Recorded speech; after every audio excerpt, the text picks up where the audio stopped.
are certified for civilian use. They have been flying for many, many years. In fact, 80.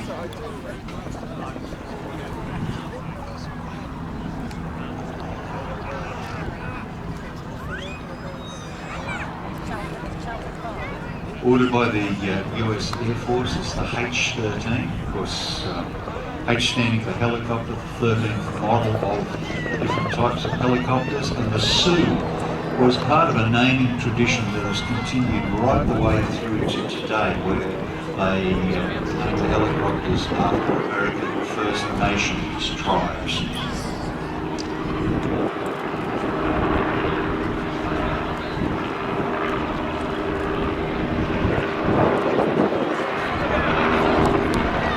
Ordered earlier on as well by the US Navy and the US Coast Guard, about 1947, 48 used for rescue missions, observation as well. B&B models were used in Korea. They were one of the most successful flights that have ever been produced.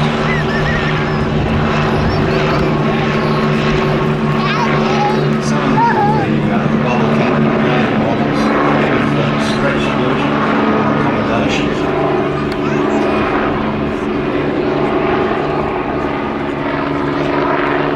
Used for a lot of the guys using stock mustering in the early days. Now that role taken over by the Roberts in 2022. I imagine that big bubble canopy we see was fantastic for finding stock out on the fields. Oh, absolutely. I mean, they just sit there chasing around trees. Those guys that do the mustering of helicopters are very, very, very experienced. 200 were ordered by the UK Army as the Sioux to meet the British specification. 50 were built by Augusta in Italy and 150 by Westland due to licence agreements to manufacture the Sikorsky helicopters. Now at Midlands Air Festival at Bagley Hall, we love to give a good response to our team, so please give them a wave as they come in along the flight line. Give them a wave, please. Everybody, hands in the air.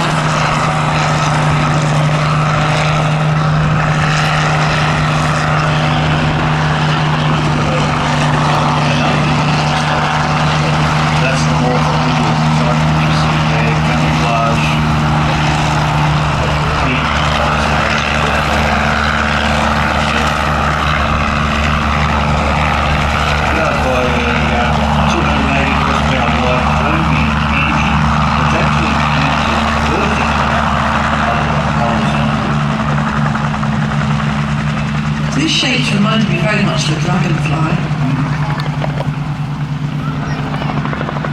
Now, as well as MASH, these aircraft have been featured in TV shows including Whirlybirds and Pete, you'll know about Skippy the Kangaroo. Everybody grew up watching Skippy. Saw all sorts of problems all around the national park.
team in bright orange with their backs waving the aircraft into position.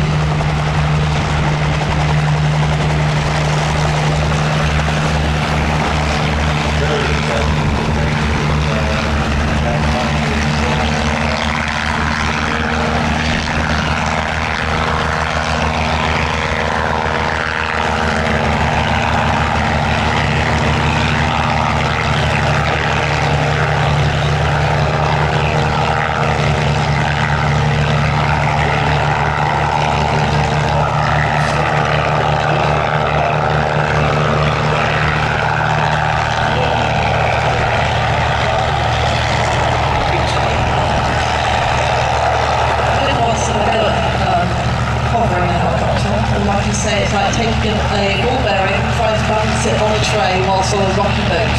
It's not easy.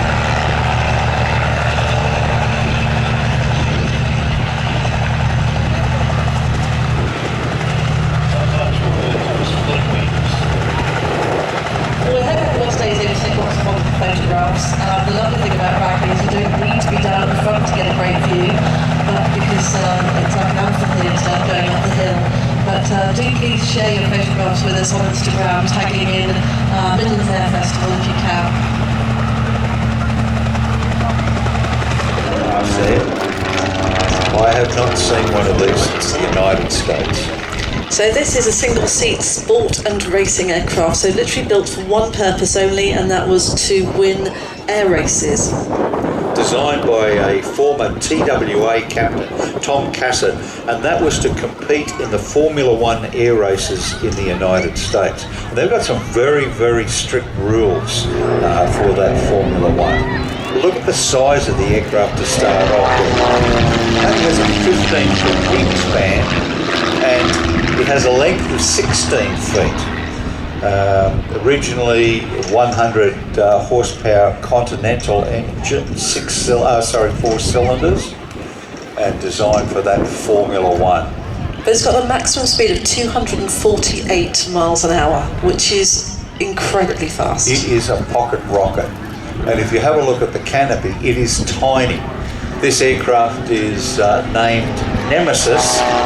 It was built in 1984 and it was a winner of the King's Cup with Steve Jones on board. So the pilot doesn't necessarily get into this aircraft, it's almost like he wears the aeroplane, it's so tiny. Absolutely, absolutely. It was also part of, we spoke about Richard Grace earlier on, part of Richard Grace's The Dukes of Cassutt.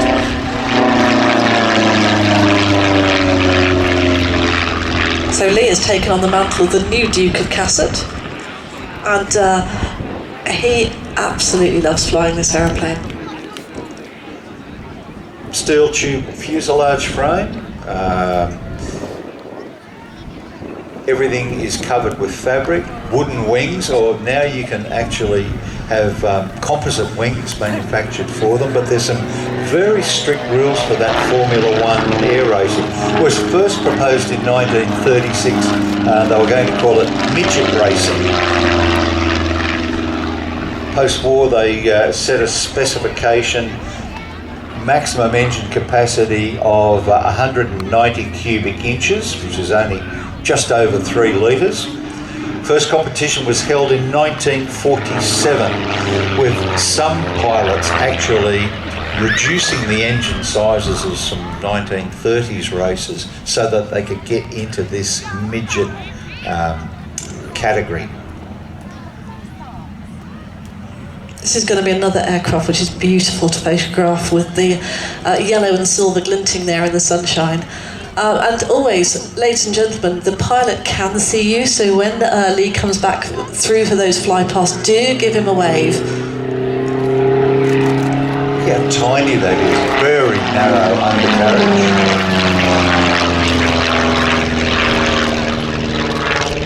Very strictly controlled with the International Aeronautics Federation.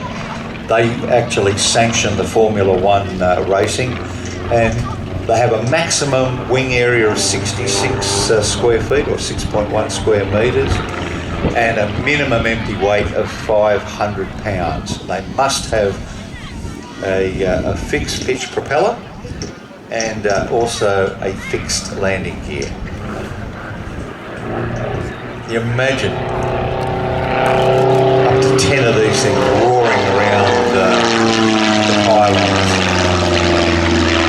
So we were talking about this earlier, weren't we, with the model aircraft flying. So this is the full-size version, but also, as well as the pylon races, many other different types of air racing. You know, the Schneider Trophy as well, where aircraft fly across country. We had the Red Bull air racing, which has been happening over recent years, where the aircraft fly through pylons. Oh, this is the waving pass, everyone. Hands in the air, ladies and gentlemen. Give Lee a big wave.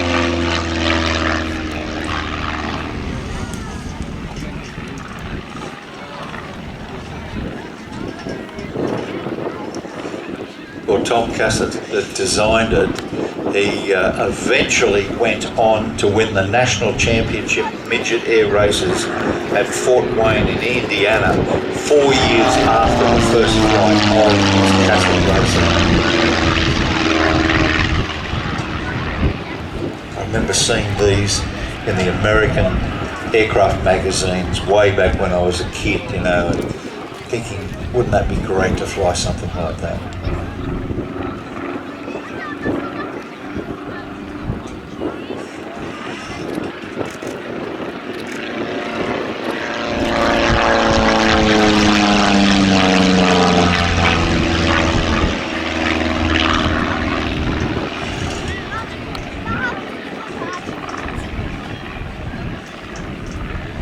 It's a beautiful sweeping figure of 8 there.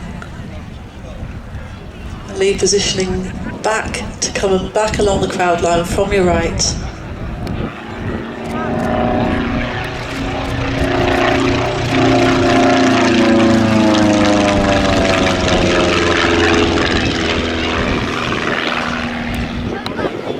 Again, think about 6 to 10 of these, all in really close race formation, low to the ground, absolutely full throttle.